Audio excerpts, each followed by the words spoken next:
भक्त करो आज आपको शिवपुराण में शिवपुराण कोटि रुद्र संहिता में प्रथम ज्योतिर्लिंग सोमनाथ की प्रादुर्भाव की कथा और इसकी महिमा की कथा कहूँगा। अब इसको ध्यान पर सुने और इस चैनल को लाइक करें, सब्सक्राइब जरूर करें। कपिला नगरी के कालेश्वर, रामेश्वर आदि की महिमा बताते हुए सूत जी ने समुद्र के तट पर स्थित गोकर्ण क्षेत्र की शिवलिंग की महिमा का वर्णन किया। फिर महाबल नामक शिवलिंग का अद्भुत महात्म्य सुनाकर अन्य बहुत से शिवलिंगों की विचित्र महात्म्य कथा का वर्णन करने के पश्चात ऋषियों के पूछने पर वे ज्योतिर्लिंगों का वर्णन करने लगे।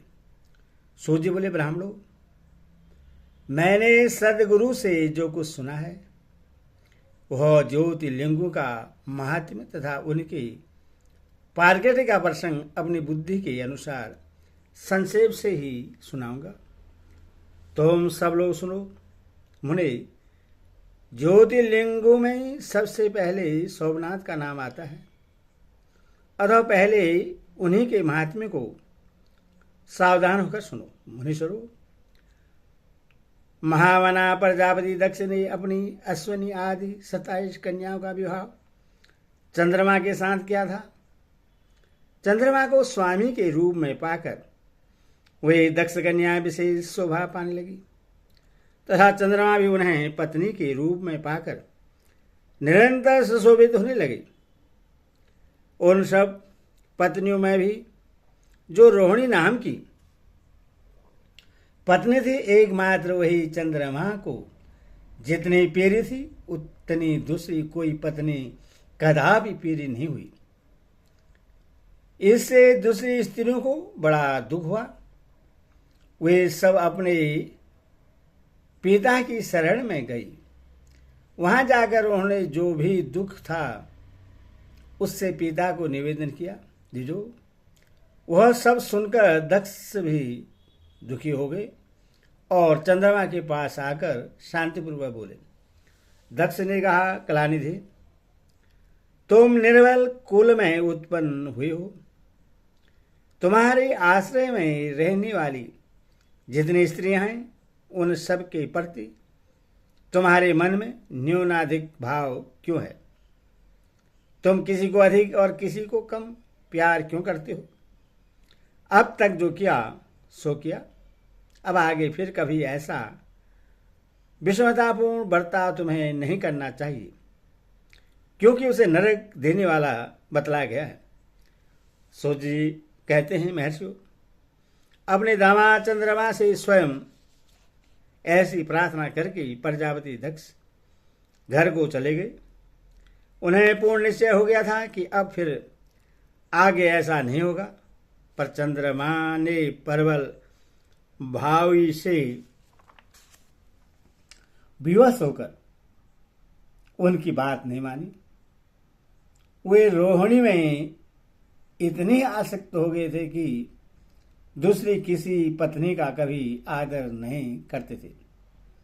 इस बात को सुनकर दक्ष दुखी हो फिर स्वयं आकर चंद्रमा को उत्तम नीति से समझाने तथा न्यायोचित बर्ताव के लिए प्रार्थना करने लगे।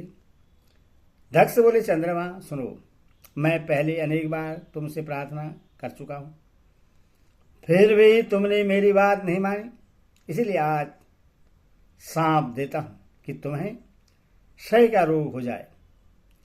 सूत जी कहते हैं, दक्ष के इतना कहते ही क्षण भर में चंद्रमा क्षय रोग से ग्रस्त हो गए। उनके क्षीण होते ही उस समय सब और महाहाकार मच गया।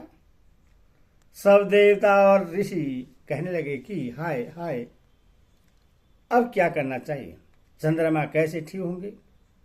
मुने, इस प्रकार दुख में पढ़कर वे सब लोग बेहल हो गए। चंद्रमा ने इंद्र आदि सब देवताओं तथा ऋषियों को अपनी अवस्था सूचित की। तब इंद्र आदि देवता तथा वशिष्ठ आदि ऋषि ब्रह्मा जी की शरण में गए। उनकी बात सुनकर ब्रह्मा जी ने कहा, देवताओं, जो हुआ सो हुआ। अब वह निश्चय ही पलट नहीं सकता। अतः उसके निवारण के लिए मैं तुम्हें एक उत्तम उपाय बताता हूँ। आदरपूर्वक सुनो। चंद्रमा देवताओं के साथ प्रवास नामक शुभ क्षेत्र में जाएं और वहां मृत्युंजयी मंत्र का विधिपूर्वक अनुष्ठान करते हुए भगवान शिव की आराधना करें। अपने सामने शिवलिंग की स्थापना करके वहां चंद्रदेव नित्य तपस्या करें। इससे प्रश्नों का शिव उन्हें सरहित कर देंगे। तब देवताओं तथा ऋषियों के कहने से ब्रह्मा जी की आज्ञा के अनुसार चंद्रमा ने वहां 6 महीने तक निरंतर तपस्या की। मृत्युंजय मंत्र से भगवान विष्णुध्वज का पूजन किया। 10 करोड़ मंत्र का जप और मृत्युंजय का ध्यान करते हुए चंद्रमा वहां स्थिर चित्त होकर लगातार खड़े रहे। उन्हें तपस्या करते देख भक्त वत्सल भगवान शंकर प्रश्न हो उनके सामने प्रकट हो गए और अपने भक्त चंद्रमा से बोले। शंकर जी ने कहा, चंद्रदेव, तुम्हारा कल्याण हो।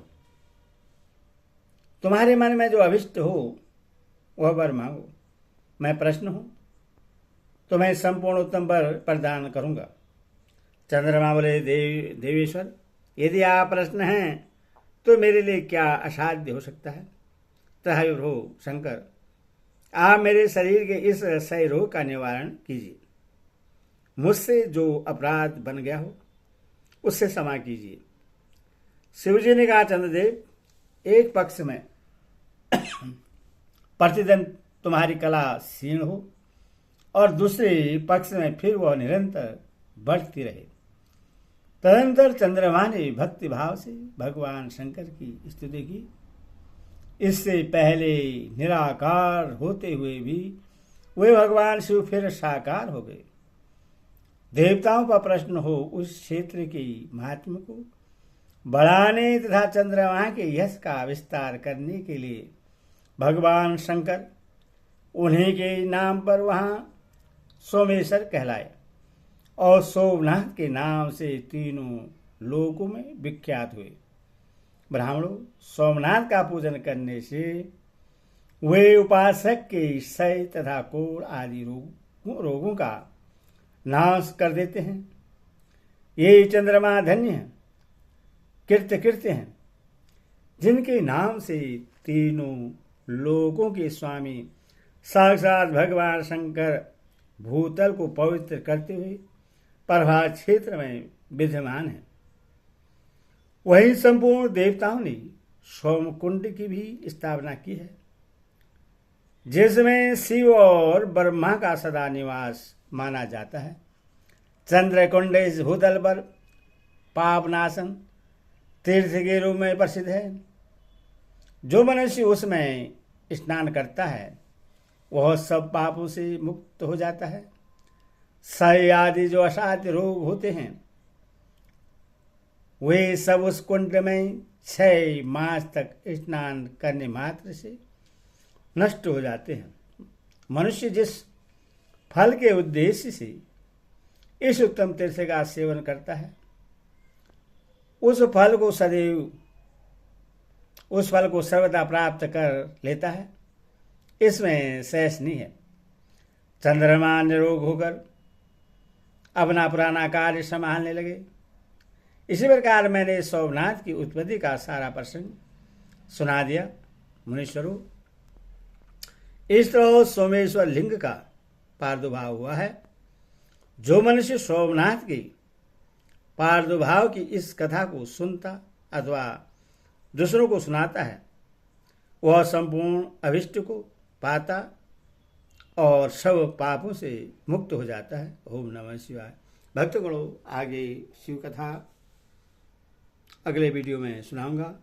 आप ध्यानपूर्वक सुनिए।